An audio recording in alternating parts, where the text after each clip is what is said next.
Good morning, students. In the last class, we have studied about cell division in that meiosis first, and in this class, let us study meiosis second.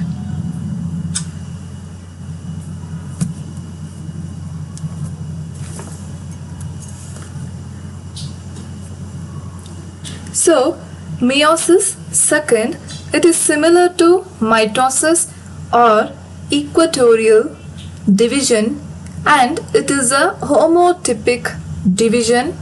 The meiosis second comprises of 4 stages. So in the meiosis second, we are going to see again the 4 stages. So the meiosis is a division where the cell is going to undergo 2 division, and it involves 2 cytoplasmic division and also 1 chromosomal division, and then it leads to the formation of 4 haploid cells. And in the meiosis second, the 4 stages are prophase second, metaphase second, anaphase second, and also telophase second. So let us discuss one by one. So first one is a prophase second. So at this stage, the chromosomes are clearly seen and they are long and thick. So in the prophase second, we are going to observe the very long and thick chromosomes, and these chromosomes are clearly seen. In the beginning, nucleolus and a nuclear membrane are present, and at the later prophase, both of them undergo dissolution. So as we have seen in a mitosis, in the meiosis also the same process are going to take place. That is, in the beginning stages we are going to observe the nucleolus and also nuclear membrane, but in the later stages both of a nucleolus and a nuclear membrane, they undergo dissolution, and the achromatic apparatus makes its appearance at this stage. Though finally in the later prophase we are going to observe the achromatic apparatus. So these are the chromosomes which are very long and also thick, and it is the early prophase stage. We are going to observe the nuclear membrane here. So second one is a metaphase second. So it is the second stage of a meiosis second. During this stage, the chromosomes are arranged on a equatorial plate. So here the chromosomes are arranged in the equatorial plate, and the centromere are on the equatorial plane and the arms are towards the poles. So here the centromere is towards the equatorial plane. So in the equatorial plane we are going to observe the centromere, and these arms are towards the poles. So in the diagram we are going to observe centromere on equatorial plane and arms towards the poles. The spindle fibers gets contact with the centromere of the chromosomes. At the end of a metaphase, the chromosomes divide longitudinally, and thus double the number of chromosomes takes place. So at the end of the metaphase, there will be division of chromosomes longitudinally. So longitudinal division of chromosomes are going to take place, and by this double the number of chromosomes are going to form. So next is the anaphase second. So during this stage, the movement of separated chromosomes towards the poles takes place. So in the anaphase second, the chromosomes move towards the opposite poles. The chromosomes are short, thick and also highly condensed. So in the anaphase we are going to observe the very thick, short and also highly condensed chromosomes, and these chromosomes appear in the form of a letter V or L or J shape or also I or a rod shape. So these are the shapes of the chromosomes in a anaphase 2 stage. And the chromosomal fibers pull the chromosomes towards the two opposite poles, and at the same time the interzonal fibers pushes the chromosomes.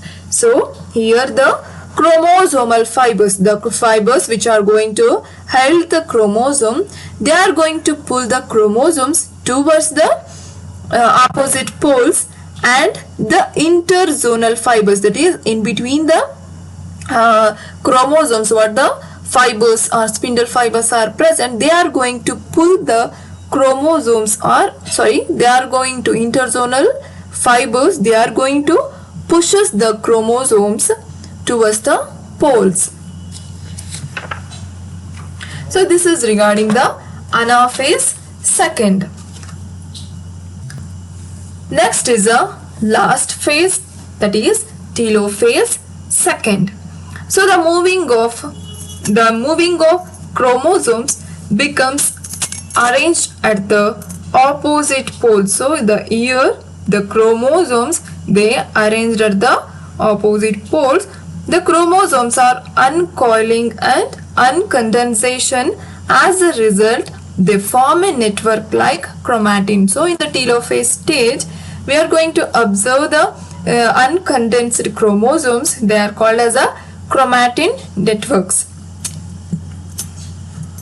They are the network like structures called as a chromatin.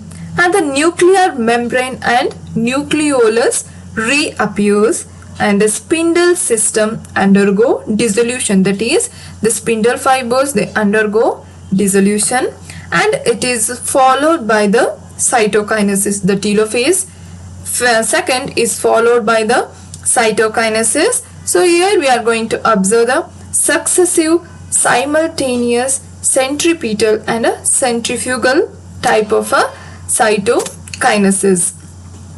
So if the cytokinesis takes place, or when the division of cells into two takes place immediately, then we call it as a successive type of a cytokinesis. So if the cell is not found after a first telophase, if the cell is never going to divide after the telophase second, and it takes place at a time after the meiosis second, then we call it as a simultaneous type of a cytokinesis. So that's the end of a meiosis second. It is going to form a 2 haploid cells.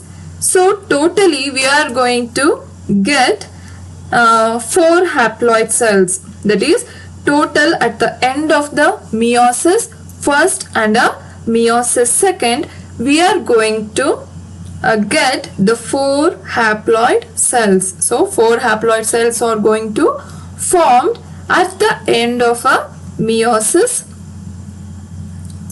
second stage. So this is about the stages of a meiosis second. So next is the significance of meiosis. So meiosis play an important role in formation of the gametes. So the gametes, the formation of gametes is the important process, and it is the significance of a meiosis, and it helps in the maintenance of a constant chromosome number in the organism, because it acts as fact of a fertilization. So here the constant number of chromosomes in any organism is maintained by the meiosis. and the two gametes called a male and a female which are fused to form a diploid zygote, the meiosis after the fertilization once again results in a haploid cell. So after the fertilization we are going to find out the haploid cells. It shows the process of crossing over. It is nothing but the exchange of a genetic material between non-sister chromatids of homologous chromosomes, and the crossing over results in an exchange of a genes, and it is going to causes the variation, and the variations are the tools for a evolution to takes place. So the crossing over is a very important process. By this it leads to the variation. So variation, it depends on and it is helpful in the evolution. So they call it as variation or the tools for evolution. So this is regarding the significance of meiosis. So by this we came to know about the cell division. In the cell division, in this class we have discussed about meiosis second. By this the topic regarding the cell division is completed. Thank you.